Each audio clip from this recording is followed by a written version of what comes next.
Asterisk, one spark, and the whole world could burn. This story doesn't begin in a single moment, nor is it the result of one decision. It is a slow-burning fire that has been raging for decades, sometimes quiet, sometimes roaring, drawing humanity closer to its flames each time. This is not just a conflict between nations. It is a battle of fear, power, ideology, and survival. A war that begins in the mind long before it reaches the battlefield. The year was 1979, a turning point that reshaped history. The streets of Iran echoed with chants, people poured out in defiance, and a revolution was taking shape, one that wouldn't just change a government, but alter global alliances forever. A king, backed by the West, was suddenly gone. In his place rose a system that openly opposed both the United States and Israel. That was the moment when relations turned into rivalry, and trust shattered beyond repair. What followed was not a direct war, but something far more complex, a shadow war.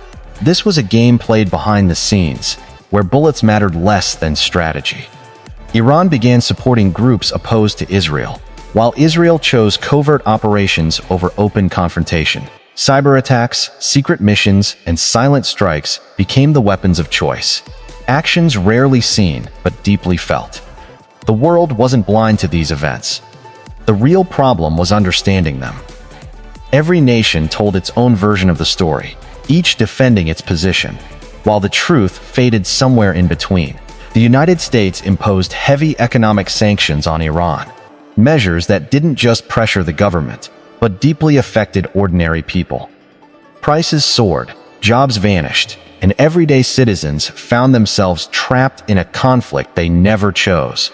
Then came the nuclear question, and the stakes rose dramatically. The United States and Israel feared that Iran was moving closer to building a nuclear weapon, a force capable of reshaping global power in an instant. Iran, however, insisted its program was for peaceful purposes, focused on energy and development, not destruction.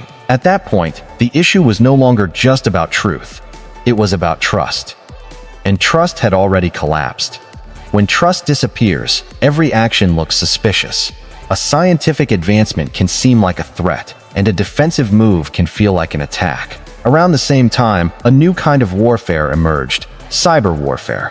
No tanks, no fighter jets, just lines of code and invisible viruses. Attacks capable of crippling entire systems with a single command. Iran's nuclear infrastructure became a target of such operations. Digital weapons that couldn't be seen, yet carried the impact of explosions. This marked a shift in the nature of conflict, where the enemy is unseen, but always present. It may sound like the plot of a film, but the reality is far more intricate and far more dangerous, because the consequences of these decisions are not limited to leaders or policymakers. They ripple outward, affecting millions of lives. A sanction, a strike, a statement can determine whether a child goes to school, whether a mother gets medicine, whether a father can provide for his family. This is not just a war of weapons. It is a war of psychology, a war of fear. Each nation convinces its people that danger is near, that the enemy is watching. That fear unites populations, but it also divides them. When people feel threatened, they are more willing to accept harsh decisions, even those that may harm them in the long run.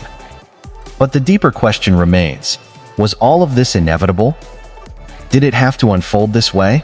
Or did human choices at some point fuel the fire? History teaches us that power often breeds tension. When one nation strengthens itself, another begins to feel vulnerable. It becomes a cycle, one that feeds on itself. Iran builds its defenses, Israel reacts. Israel makes a move, Iran responds. The United States steps in to protect its interests, and the loop continues, endlessly. And yet, in all of this, one truth is often overlooked: humanity. The people who live between these borders, who don't play political games, who don't shape grand strategies, are the ones who suffer the most. A child frightened by the sound of explosions. A mother anxious about sending her son into conflict. A young person dreaming of nothing more than a peaceful life. These are the voices that often go unheard. This is also a war of ideas.